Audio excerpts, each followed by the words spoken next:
అందరికీ కార్తీక పౌర్ణమి శుభాకాంక్షలు. సో ఈరోజు అయితే కార్తీక పౌర్ణమి కదా. సో మా ఇంట్లో అయితే తులసి పూజ చేస్తున్నారు. సో ఫస్ట్ అయితే మేము తులసి చెట్టుని బాగా నీట్గా వాష్ చేసుకొని బొట్లు పెట్టుకున్నాము. సో ఇక్కడైతే మాది పాట్ ప్లాస్టిక్ పాట్ అనమాట.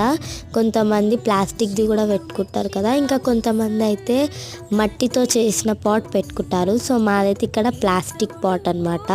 సో దానికి మంచిగా కుంకుమ పసుపు పెట్టి మంచిగా బొట్లు పెట్టాము. తర్వాత మేమైతే ఇక్కడ ఫ్లవర్స్ తోటి డెకోర్ చేసామన్నమాట.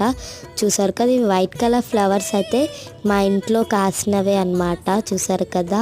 సో మేమైతే పూజ చేశాక ఫైనల్ లుక్ అయితే చూసేయండి.